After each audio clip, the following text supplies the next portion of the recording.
Assalamualaikum warahmatullahi wabarakatuh. Di sini saya akan menerangkan tentang prosedur penanganan pelanggaran pemilihan.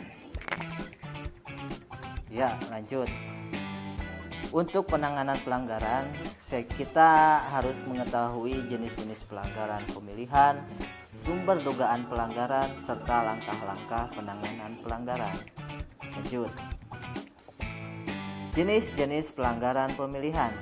Oke, yang pertama, pelanggaran kode etik penyelenggara pemilihan adalah pelanggaran terhadap etika penyelenggara pemilihan yang berpedoman pada sumpah dan atau janji sebelum menjalankan tugas sebagai penyelenggara pemilihan. Ya, contohnya seperti seorang KPPS, PPS desa ataupun PPK kecamatan serta yang lainnya dari penyelenggara pemilu melaksanakan kampanye ataupun pelanggaran yang lain yang berhubungan dengan mengarahkan kepada salah satu calon untuk pemenangan salah satu calon, maka itu termasuk kode etik penyelenggara pemilihan. Maka yang menghukum pelanggaran kode etik ini adalah Dewan Kehormatan Penyelenggara Pemilu. Yang kedua, pelanggaran administrasi pemilihan. Pelanggaran administrasi pemilihan adalah pelanggaran yang meliputi tata cara prosedur dan mekanisme yang berkaitan dengan administrasi pelaksanaan pemilihan dalam setiap tahapan penyelenggara pemilihan, di luar tindak pidana pemilihan dan pelanggaran kode etik penyelenggara pemilihan. Contohnya untuk pelanggaran administrasi seperti pelanggaran dalam masalah daftar pemilih tetap serta distribusi logistik ataupun pemungutan suara serta rekapitulasi perhitungan suara. Ketika ada pelanggaran maka termasuk pelanggaran administrasi. 3. Tindak pidana. Pelanggaran tindak pidana pemilihan merupakan pelanggaran atau kejahatan terhadap ketentuan pemilihan sebagaimana diatur dalam undang-undang ini. Contohnya untuk pelanggaran pidana seperti politisasi sara, saling menjelekan antar sesama calon, ataupun pelanggaran yang dilakukan salah satu calon dengan cara menghasut dan yang lainnya. Kemudian yang keempat, pelanggaran TSM. TSM itu yaitu terstruktur, sistematis, dan masif.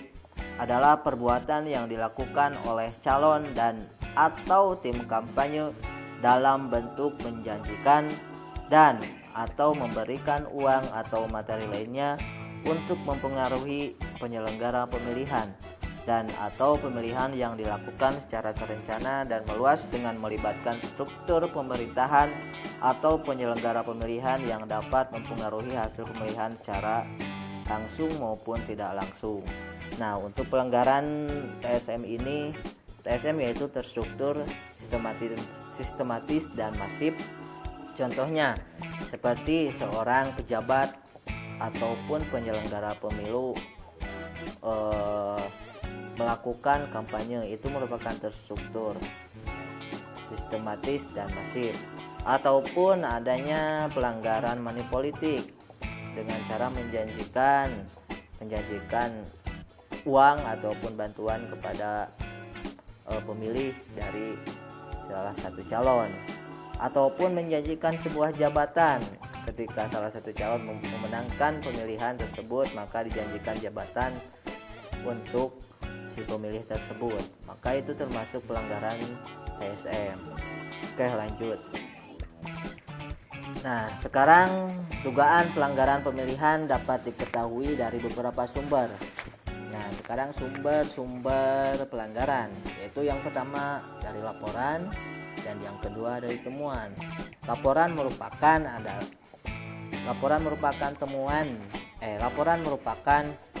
laporan pelanggaran yang dilakukan oleh masyarakat yang sudah bisa memilih ataupun yang sudah masuk DPT, itu dilakukan oleh masyarakat, ataupun laporan dari pemantau pemilu ataupun LSM kepada pengawas pemilu tentang pelanggaran-pelanggaran.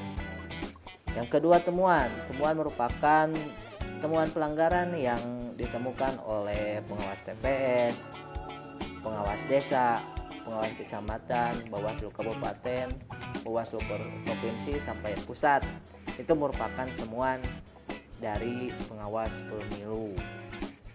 Kita harus bisa membedakan antara laporan dan temuan. Laporan itu adalah dari masyarakat ataupun pemantau pemilu, dan temuan adalah dari pengawas pemilu. Proses penanganan pelanggaran. Nah, untuk temuan dan laporan. Yang pertama, menerima temuan dari pengawas pemilu ataupun laporan dari masyarakat atau pemantau pemilu. Yang kedua, mencermati dan menilai keterpenuhan syarat formil dan material.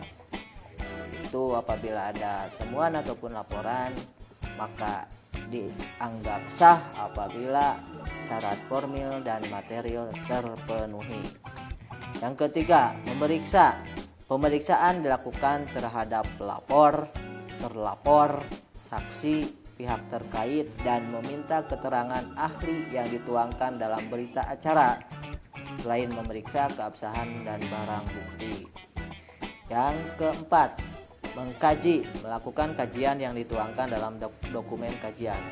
Nah, kajian ini dilakukan oleh pengawas pemilu apakah temuan atau laporan tersebut diindikasi pelanggaran atau tidak pelanggaran.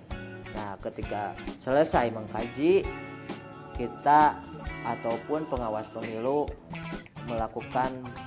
memutuskan apakah temuan atau laporan tersebut merupakan pelanggaran atau tidak menjadi pelanggaran. Next.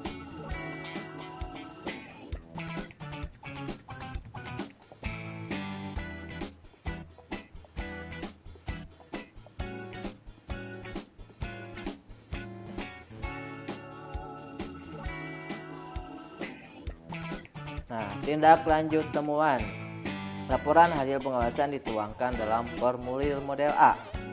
Kemudian, hasil pengawasan yang mengandung temuan dugaan pelanggaran diputuskan menjadi temuan dugaan pelanggaran oleh pengawas pemilu melalui rapat pleno.